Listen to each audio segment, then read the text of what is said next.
이제 대손 충당금 및 대손금 조정 명세서를 이제 볼 건데 다 오셨나? 한 분 안 오셨네.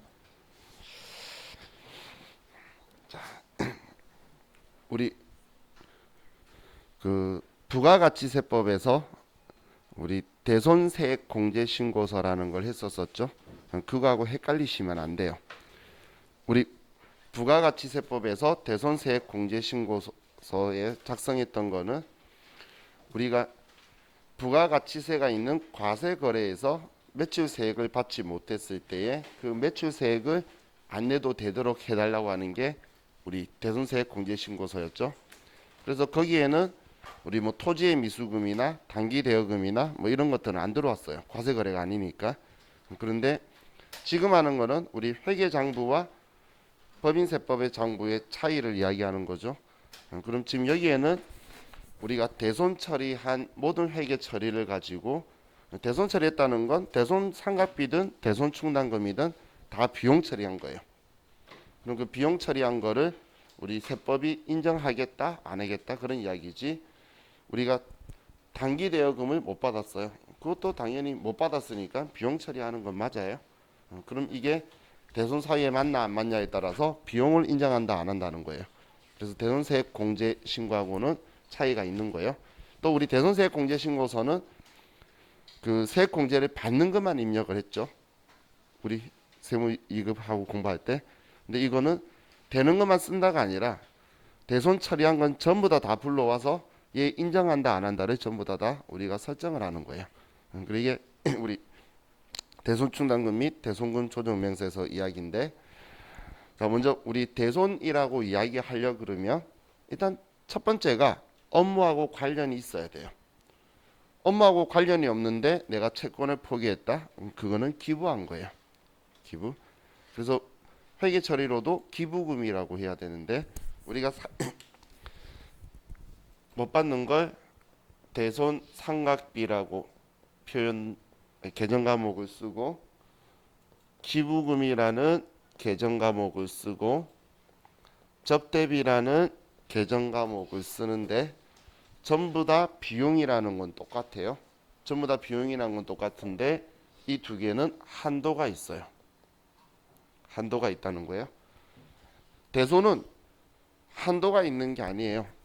실제로 발생했고 세법이 인정한다면 못 받으니까 같이 슬픈 거야. 그래서 인정해 줄 건데 기부나 접대는 지나치게 높으면 안 되겠죠. 그래서 이건 한도가 있어요. 그래서 한도 이내라면 비용 인정해 주는 건 똑같은데 방금 제가 말했던 우리가 회계 처리를 대손 상각비다 대손 충당금이다라고 처리했는데 봤더니 업무하고 관련이 없으면 그건 기부금으로 보내서 한도를 계산하겠다는 거예요.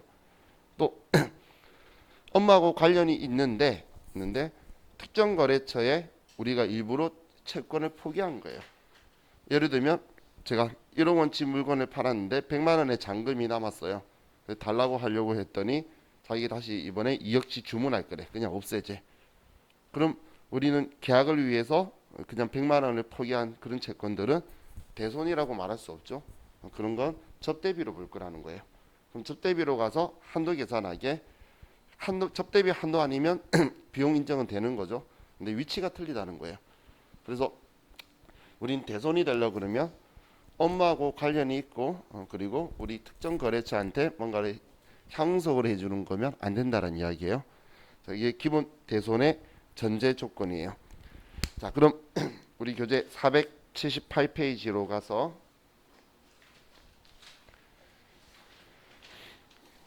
자, 우리가 대손 충당금을 설정하는 채권이 있고 대손 충당금을 설정하지 않을 채권이 있는데 회계상에서는 모든 채권은 다 설정해도 회계상으로는 상관없어요. 우리 회사가 판단해 가지고 전부 다 하는 거예요. 심지어는 선급금도 설정해도 되고 회계상은 선급 비용을 해도 되고 뭐 전부 다 해도 돼요. 채권 같은 경우에. 그런데 우리 세법에서는 이제 우리 송금 그 세법에서 생각하는 대손 충당금 설정하는 채권이 있고 하면 안 되는 제외 채권이 있어요. 그럼 우리가 지금 이제 첫 번째 제가 설명드리려고 하는 게 대손 충당금이라고 우리가 설정하는 게 분계가 차변에 대손 삼각비고 얼마 얼마 대변에 대손 충당금이다 얼마 얼마 이렇게 처리를 하면 항상 세법은 자산이나 부채를 가지고 이야기를 해요. 그럼 얘는 자산 예를 이야기하는데 얘의 증감은 결론적으로는 비용을 우리가 처리했다 처리하지 않았다 이거에 대한 이야기죠. 그럼 이 비용 처리하는 이 금액이 우리는 채권의 몇 퍼센트다 이런 식으로 우리 잔액비례법을 쓰면 그런 형식으로 해서 이 금액을 계산하겠죠. 그러면 이 설정하는 이 비용의 한도라는 게 있는데 이 한도의 근거가 채권 잔액이잖아요. 그럼 이 채권 잔액의 몇 퍼센트다라는 걸 가지고 대손 충당금을 설정할 건데 이 채권 잔액이 세법이 생각하는 채권 잔액이랑 회계가 생각하는 채권 잔액이랑 대손 충당금 설정 대상이 다르다는 거예요.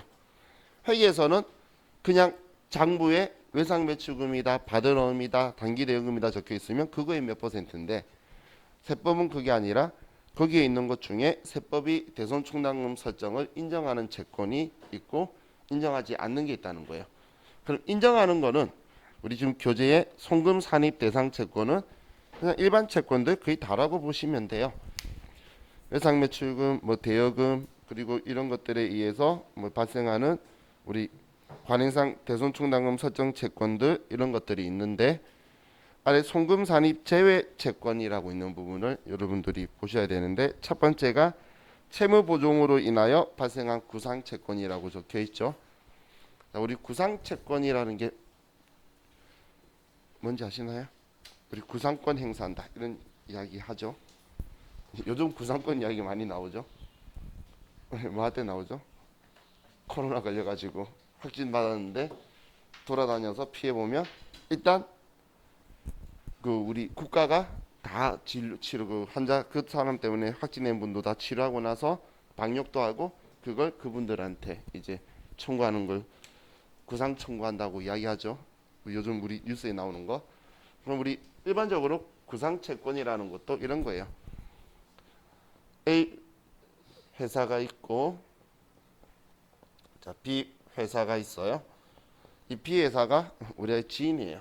그러면 이렇게 서로 금전을 B 회사가 차입을 하는데 돈을 빌리는데 돈 빌릴 때 여력이 부족해서 이제 우리 회사가 이 B 회사한테 보증을 서줘요. 보증을. 그런데 B 회사가 부도가 나요. B 회사가 부도가 나버리면 우리 회사는 A 회사한테 보증을 섰으니까 상환을 해야 되겠죠. 보증 선 사람이 상환을 하게 되죠. 그럼 우리 B 회사는 부도 나서 슬프지만 우리 회사는 대신 갖고 나서 같이 손잡고 슬퍼하고 있을 건가요? 아니죠. 당연히 A 회사한테 B 회사한테 이 돈 달라고 이제 해야 될 거잖아. 이게 구상권 행사하는 거예요. 그럼 이때 받을 돈을 구상채권이라고 하는데 이 구상채권은 대손 충당금 설정을 하지 않는다는 거예요. 장부에는 채권이라고 적혀 있다 하더라도 우리는 그 대손 충당금을 설정하지 않을 거라는 거예요. 두 번째 업무 무관 가지급금이라고 적혀 있죠. 우리 대표이사나 이런 사람들한테 업무하고 관련 없이 우리가 뭔가 가지급금을 지급한 거는 그건 돈 못 받을 수가 있긴 하겠죠. 하지만 그걸 못 받을 것 같다고 대손 충당금 설정하는 건 인정하지 않겠다는 거예요. 이건 생각하면 당연한 이야기죠. 업무와 관련 없이 기업이 돈을 빌려줘 놨고선 그거에 대해서 못 받을 것 같다고 대손 충당금 설정하는 건 허용하지 않겠다는 거예요. 지금 우리가 당연하다 이야기하지만 회계에서는 그걸 안 따졌다는 거예요. 그냥 회계에서는. 그런데 세법은 그걸 따지겠다는 거예요. 자, 그리고 할인어음이라고 적혀 있죠. 이 할인어음은 우리가 어딘가에 매각한 건데 우리가 소유를 가지고 있는 차입거래라든지 이런 것들이 있어요. 왜냐하면 어음에는 귀하가 우리 회사 이름으로 적혀 있을 거잖아요. 귀하가 그대로 우리 회사 이름으로 적혀 있는 걸 가지고 배서 양도를 한 게 아니면 우리가 또 매각 거래인 할인을 할 때는 배설을 해서 보내는데 그게 아니라 차입 거래는 배설을 안 해요. 내 이름을 그대로 적어둔다는 거예요. 그럼 내가 그 되어 있는 건데 이걸 대손 당할 거다라고 하지 않을 거란 이야기예요. 또 우리 부당행위 계산 부인 규정에 따른 시가초과액에 상당하는 채권 적혀 있죠. 자, 부당행위 계산 부인 규정이라는 건 법인세법에서 특수관계자와의 거래에 대해서 규정하고 있는 거예요. 그냥 간단하게 생각하면 특수관계자와의 거래는 단 1도 못 믿겠다는 거야. 뭔가를 비싸게 사도 못 믿겠고 싸게 사도 못 믿겠다.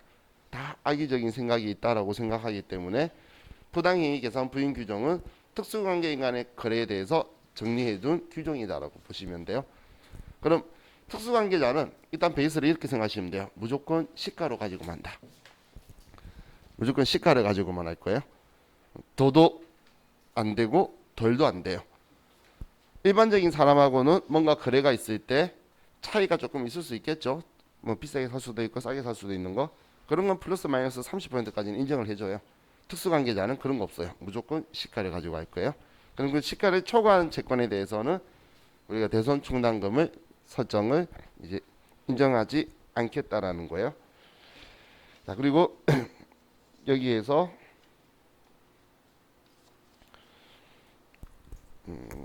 책에는 안 적혀 있는데 한 개 더 아래 적어 두시면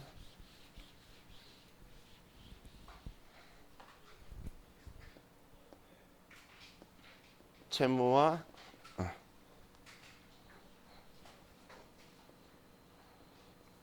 동일인에게 채권 채무 상계 약정이 있는 경우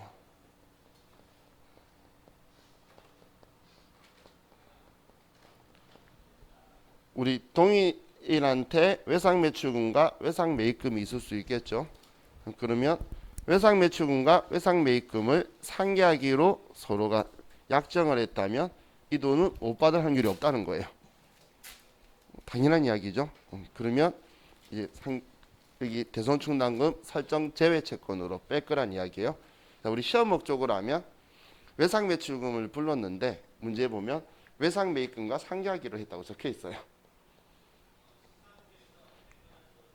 외상매입금과 상계하기로 약정한 외상매출금. 그러면 얘는 지금 예를 든 거예요. 우리 시험에는 얘가 등장하더라고 항상. 그럼 내용에서 외상매출금에 대해 잔액 가지고 세법이 생각하는 대손충당금 설정 채권을 만들어 갈 때 이제 제외할 거 빼갈 때 그때 외상매입금과 상계하기로 되어 있다면 얘는 대손충당금 설정 안 할 거야. 설정 제외 채권이야라고 이 금액을 써서 빼버릴 거예요. 그래서 얘도 기억을 하셔야 돼요.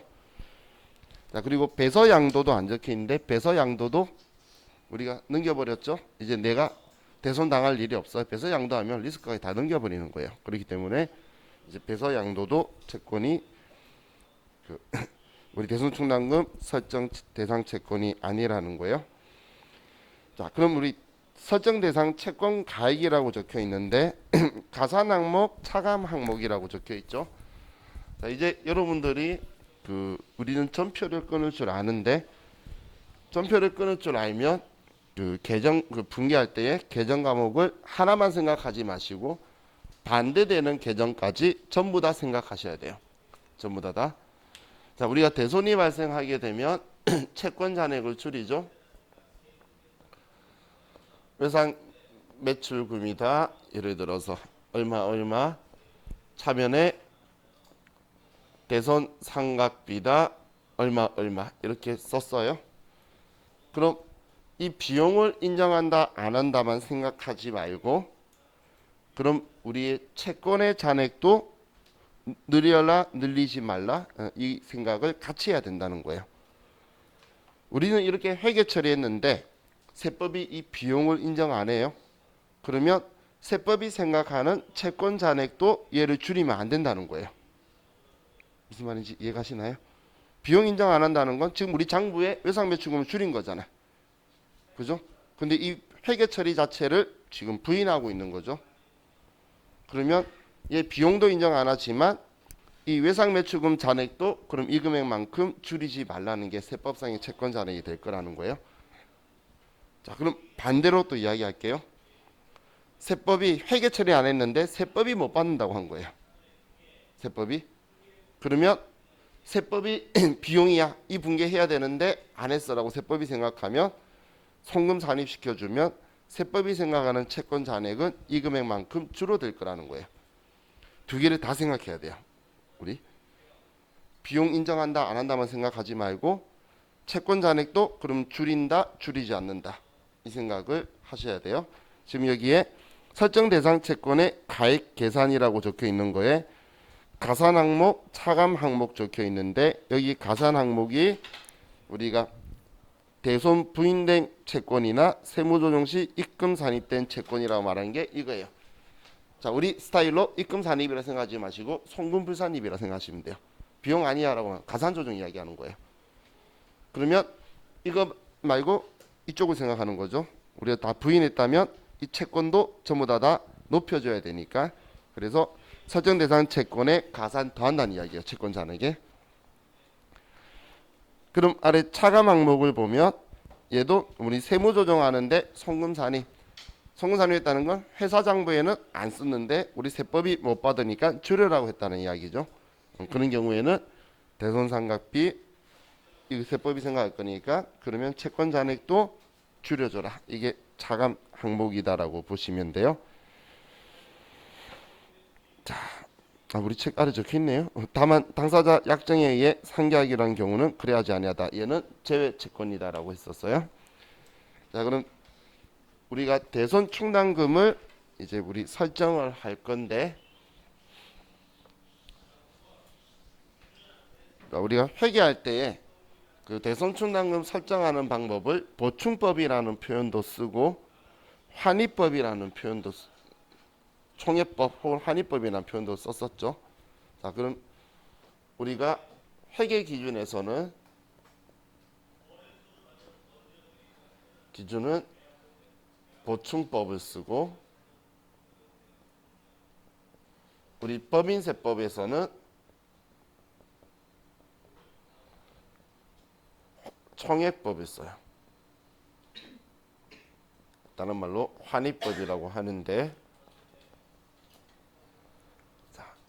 이 두 개 차이가 뭐냐면 우리 회사가 대손 충당금을 기말에 설정하려고 하는 설정액이 100이 있어요. 그런데 우리 잔액이 60이 있다라고 볼게요.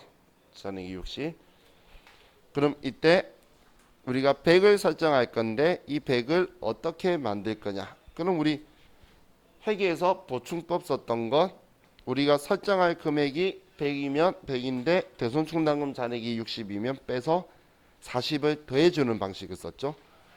그럼 이때는 그냥 플러스 40을 해서 여기에 집어넣는 방식이 보충법이었어요. 자, 그런데 그럼 환입법 총회법이라는 건 뭐냐면 100을 설정할 건데 잔액이 60이 있대. 그러면 첫 번째 이 60을 빼내버려요. 60을 빼서 제로로 만들고 초기화시키고 그리고 나서 두 번째 다시 100을 집어넣는 방식으로 하는 게 우리 총회법이라고 보시면 돼요. 그럼 법인세법에서는 왜 이 총회법을 쓰냐면 대손 충당금 설정하는 것도 비용인데 이 비용은 그 해의 비용이기 때문에 그 다음 연도로 이월시켜서 인정하는 건 오히려 더 불편해요. 그리고 대손 충당금은 추정경비죠.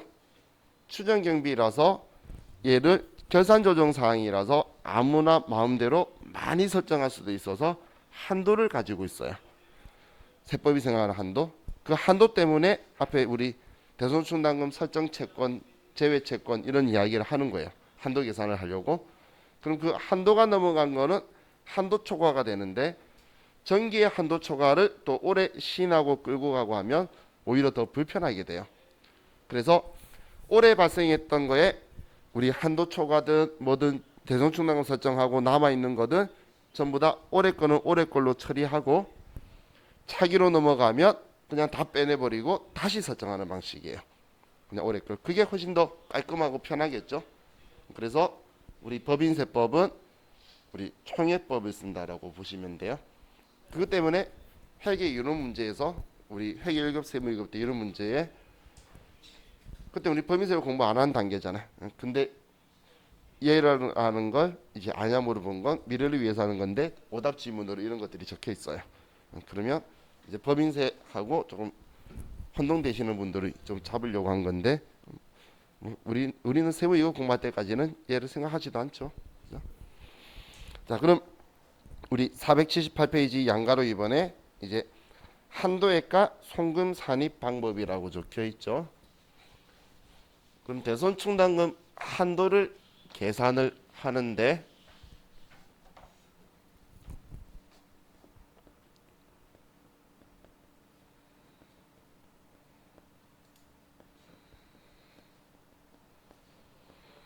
자, 대손 충당금 한도는 1%와 대손 실적률 중에 큰 금액을 인정할 거예요. 큰 금액을. 대손 실적률이라는 건 실제 대손이 발생한 비율하고 그리고 1% 중에 큰 거라고 했으니까 실제 대손 발생한 게 1%보다 작으면 최소 1% 해주겠다는 거죠. 근데 1%보다 더 크면 실제 대손이 발생한 율만큼 대손 충당금 설정하는 걸 인정해 주겠다는 거예요. 그럼 이 대손 실적률은 자, 지금 얘네들은 컴퓨터가 알아서 큰 거 정리해 줄 건데 실적률은 우리가 직접 계산할 수 있어야 돼요. 자, 그럼 실적률 계산은 자, 지금 하고 있는 거는 세법 이야기예요. 회계 처리에서 한도라는 이야기 없었잖아. 그럼 세법이 생각하는 대손 충당금 한도예요. 그럼 대손 실적률도 세법상의 잔액을 해야 되겠죠. 그럼 채권 중에 대손 당했다는 건 정기말 채권 잔액에서 올해 대손 당한 걸 계산해야 되니까 얘는 정기말 세법상의 채권 잔액에다가 이 정기말은 다르게 생각하면 단기의 기초가 되겠죠. 단기의 기초. 정기말 정보 없으면 단기의 기초 채권 잔액을 이용하면 돼요. 자, 우리 세법은 외상 매출금이다, 받으러움이다, 미수금이다 관심 없어요. 전부 다 합친 거. 그냥 채권 잔액이에요. 우리 제가 세법 이야기할 때마다 지금 그 계정 과목 안 따지고 얘 범위라고 말하는 애들 전부 다 합쳐버리죠. 얘도 자기가 생각하는 채권들 다 합친 금액이에요. 여기에 단기 세법상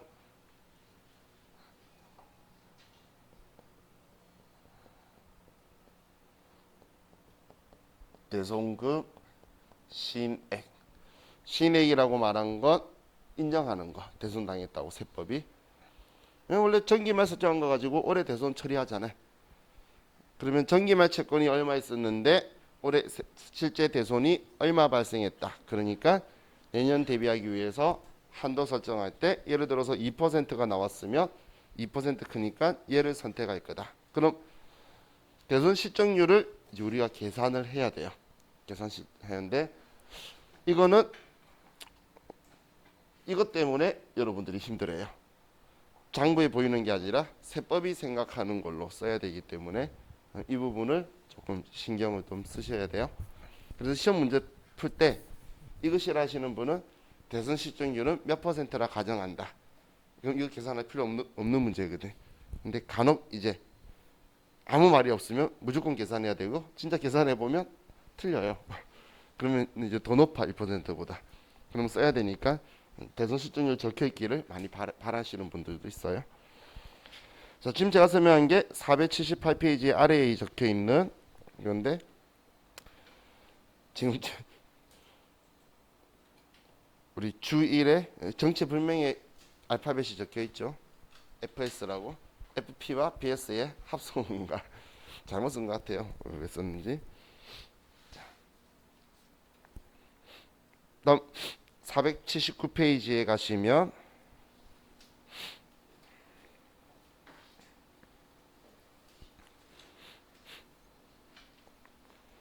자, 상계와 한입이라고 적혀 있는데 이제 상계라는 건 대손 발생하면 대손 충당금을 먼저 우선 상계를 하고 남은 건 대손 상각비라고 처리한다는 거니까 우리 회계랑 똑같아서 특이하게 생각을 하실 필요는 없어요. 자, 그리고 우리 환입이라고 적혀 있는 것 있죠. 지금 환입이라 적혀 있는 거는 대손 충당금을 사용을 하고 나서 그럼 대손 충당금을 인정했다라는 건 송금으로 인정했다는 이야기죠. 근데 얘가 남으면 전부 다 빼내버릴 거라 그랬잖아. 그리고 다시 설정할 거라서 그래서 가산 조정으로 얘를 전부 다 뒤집을 거다라는 이야기를 적어 놓은 거예요. 조정으로 그게 환입이다라고 써둔 거예요. 자, 그럼 이 대손 충당금은 그 아래 네모박스 보시면 한도 초과가 나죠. 그럼 한도 초과가 나면 그거에 대해서 차기에 전부 다 추인시켜 버릴 거기 때문에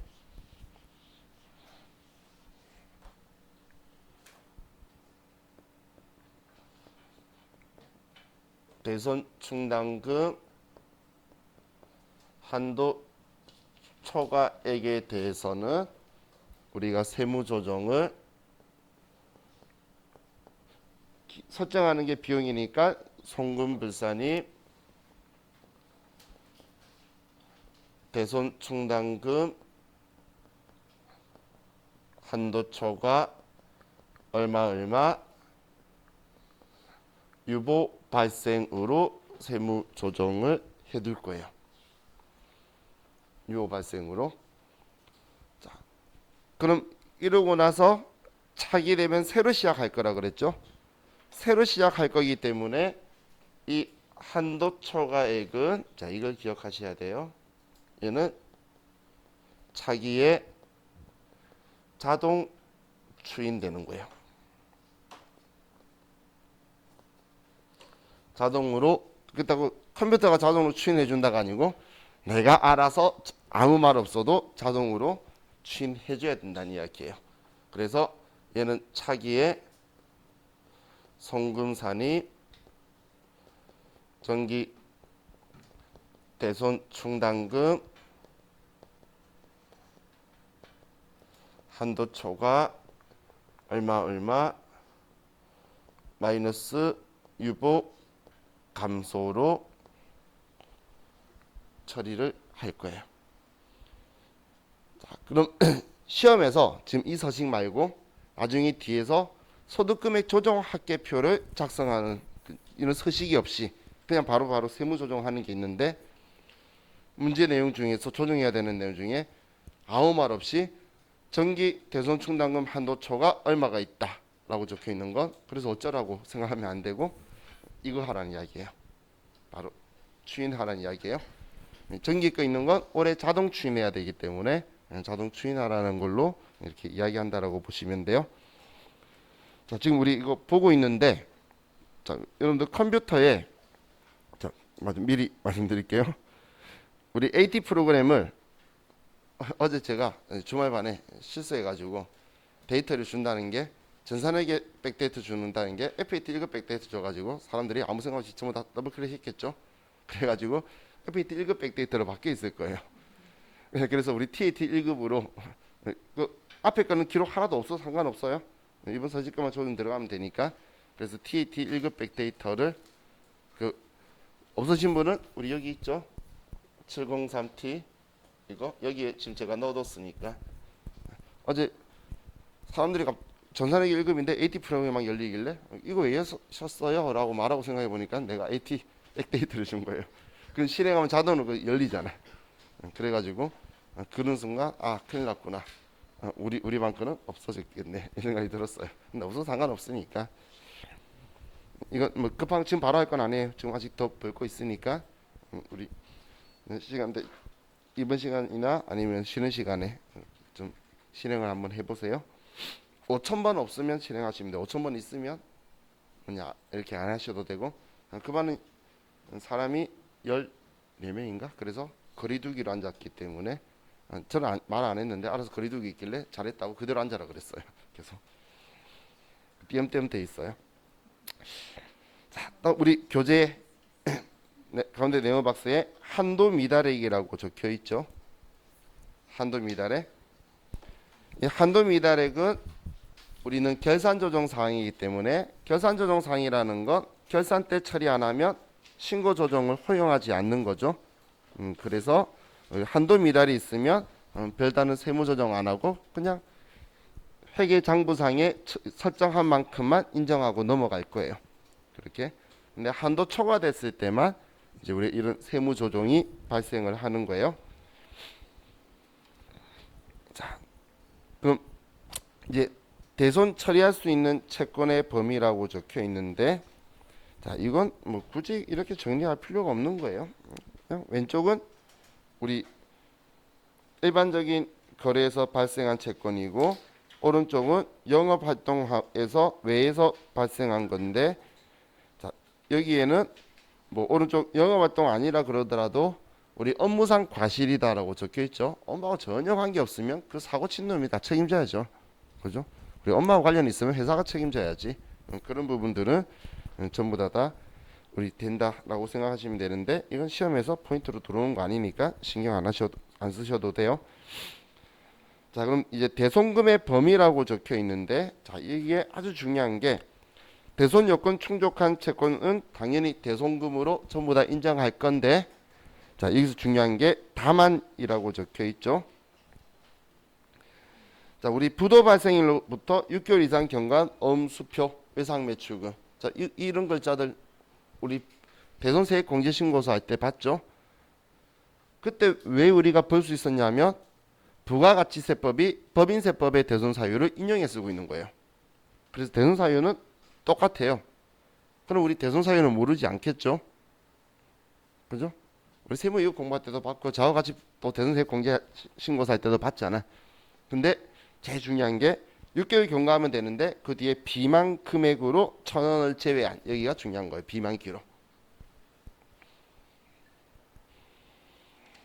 자, 이 1,000원을 잊으시면 안 돼요. 1,000원. 정말 잊지 말라고 쓰는 1,000원이에요. 비망 잊을 망자죠. 그래서 비망 잊지 말라고 부도가 났을 때는 어음이든 수표든 외상매출금이든 우리는 우리 1,000원을 빼고 할 거라는 거예요. 자, 이거 가지고 세무조정을 좀 보면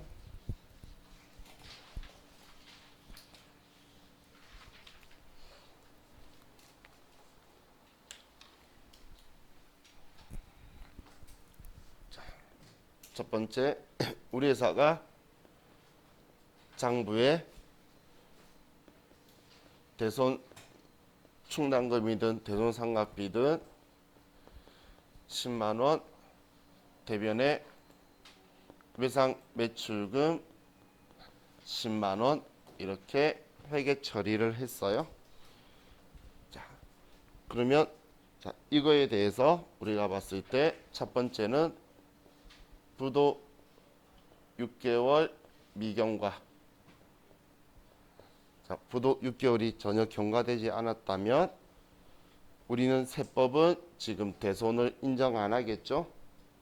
그렇기 때문에 세무조정으로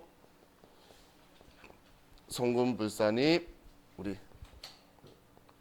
부도 6개월 미경과 10만원. 자, 얘 6개월 지나면 인정해 줄 거잖아요. 그래서 유보 발생으로 처리를 해둘 거예요. 유보 발생으로. 자, 그랬다가 차기에, 자, 차기 되면 당연히 6개월이 경과되겠죠. 1년이 지났으니까 그 다음 연도에. 그러면 이때 이제 추인을 해줄 건데 추인할 때에 뭐 전기 부인액이다라고 해서 10만 원을 추인하는 게 아니라 9만 9천 원만 유보 감소로 추인할 거란 이야기예요.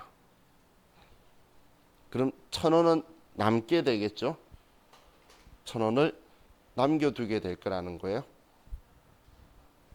자, 10만 원 부인했었는데 10만 원에서 자기의 대손 요건을 충족하더라도 추인해 주는 거는 1,000원을 제외한 나머지 금액만 할 거란 이야기예요. 자, 두 번째, 부도 6개월 경과를 했어요. 자, 그러면 대손 상각비 10만 원, 외상 매출금 10만 원. 지금 제가 왜 외상 매출금 쓰고 있냐면 어음하고 수표는 부도를 잘 생각하는데 외상 매출금이면 부도 생각을 잘 안 하시더라고. 계정 과목이 아니고 부도면 전부 다 6개월 그거 되면 비만 기록 1,000원이기 때문에 부도 나면 외상 매출금 못 받는 것도 똑같은 거잖아. 어음만 못 받는 게 아니죠. 그래서 부도 나면 우리 1,000원 기록을 주는 거예요. 자, 그럼 우리 세법은 인정하는 게 대손 상각비 99,000원, 외상 매출금 99,000원 이것만 인정할 거라는 거예요. 그럼 세무 조정은 송금물산이 우리 비만 기록 1,000원이다. 유보 발생. 이 비만 기록들은 언제 추인해 주냐면 소멸시효가 완성되어서 영원히 주고도 못 받는 경우 됐을 때 그때 지울 거예요. 그 전까지는 우리 그 회계 처리할 때는 뭐 부도원가 수표 해뒀다가 받을 수 있는 만큼 최대한 받고 뭐 대손 처리하고 이렇게까지 들어가죠. 그런데 세법은 소멸시효 완성되기 전까지는 이것 때문에 있었다라는 걸 1,000원을 잊지 않으려고 계속 기록을 해둔다라는 거예요. 지금 이 1,000원이 지금 우리 교재 479페이지 제일 아래에 있는 그 1,000원이다라고 보시면 돼요. 자, 그럼 이거 보니까 그럼 이것도 생각을 할 수 있어야 돼요. 그러면 세법이 생각하는 채권 잔액은 10만 원 줄였는데 99,000원만 생각하니까 채권도 1,000원 올려야겠구나. 이것도 같이 생각해야 돼요. 비용 1,000원 인정 안 하니까 채권도 1,000원은 뺀 거 인정 안 한다는 거잖아요. 그럼 세법이 생각하는 채권 잔액에는 또 1,000원도 더해져야 될 거예요. 그래서 제가 양쪽 다 생각하라는 거예요. 비용 인정 안 해, 1,000원 인정 안 해. 그럼 비용 인정 안 해만 생각하는 게 아니고 비용도 인정 안 하고 채권 줄인 것도 인정 안 하고 두 개 양쪽을 다 생각하셔야 돼요. 자, 이제 480페이지에 가서 자, 대손금 범위라고 적혀 있는데 자, 이 대손금 범위에서 우리 대손 충당금 설정하는 거는 결산 조정 사항이라 그랬죠. 근데 위에 신고 조정 사항이 있네. 자, 이 둘의 차이가 뭐냐면 계산 조정 사항이라는 건 너 못 받아 이런 이야기고 계산 조정 사항은 너 못 받아 우리한테 그렇게 말하는 거고 신고 조정 사항은 너 죽어도 못 받아 그 이야기예요. 신고 조정 사항은 너 죽어도 못 받아 그 이야기예요. 신고 조정은 계산 조정 사항보다 좀 더 강력한 누가 봐도. 그래서 세법은 너 죽어도 못 받는 건데 왜 장부에 그대로 두고 있니? 너가 대손 처리 안 했다면 세법에서 먼저 줄이겠다. 그래서 앞에 강제자를 적어두세요. 강제 신고 조정 사항이에요. 죽어도 못 받는데 장부에 왜 쓰고 있니? 줄여버려. 그러면 우리는 송금만 인정할 게 아니고 채권 잔액도 세법이 생각하는 채권 잔액도 얘를 줄여버릴 거라는 이야기예요. 세법이 생각하는 채권 잔액도. 자, 여기서 기억하셔야 될 게 동그라미 1번에 있는 소멸시효 완성이에요. 소멸시효 완성을 기억하세요. 동그라미 1번에 소멸시효 완성 있죠. 뭐 민법이든 상법이든 우리 어원법이든 수표법이든 이거에 의해서 우리가 지금 이렇게 적어놓은 거는 기간이 서로 틀리니까 그런 거예요. 그럼 소멸시효 완성되면 주고도 못 받는다. 근데 소멸시효 완성됐는데 우리 회사가 장부에 회계 처리를 안 하면 이렇게 할 거란 이야기예요.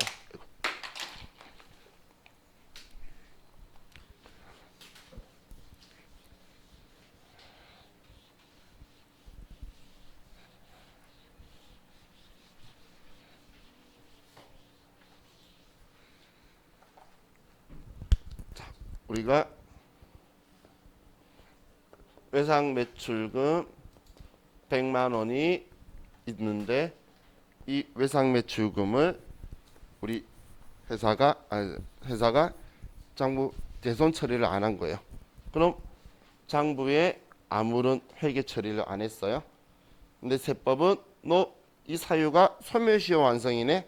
그럼 주고도 못 받아. 그러니까 너는 대손 상각비 100만 원 대변에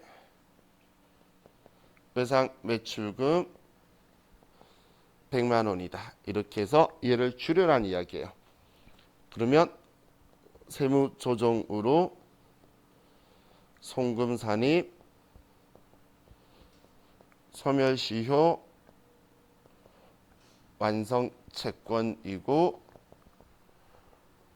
얘는 마이너스 유보 발생으로 강제 신고 조정을 하게 될 거예요. 소멸시효는 소멸시효가 완성된 해에 송금으로 인정해야 되는 거예요. 그 해에.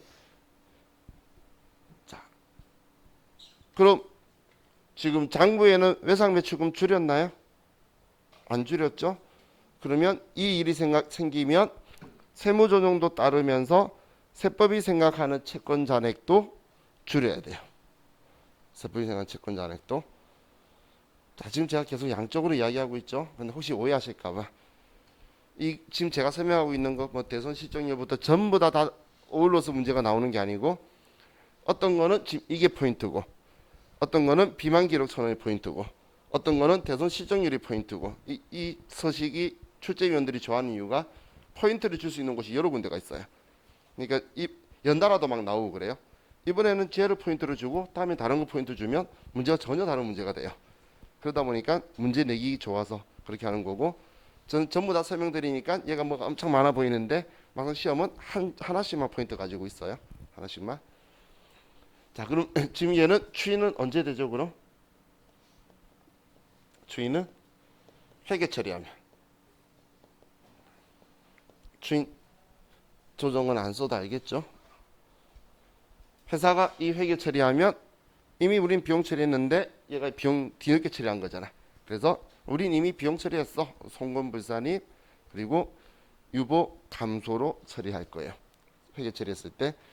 그럼 그때 이제 세법하고 회계하고의 채권 잔액도 맞아지게 되겠죠. 그 전까지는 서로 틀리게 가는 거예요. 왜냐면 소멸시효 완성됐는데 그 다음 연도 바로 하지도 않을 거예요. 시험에서.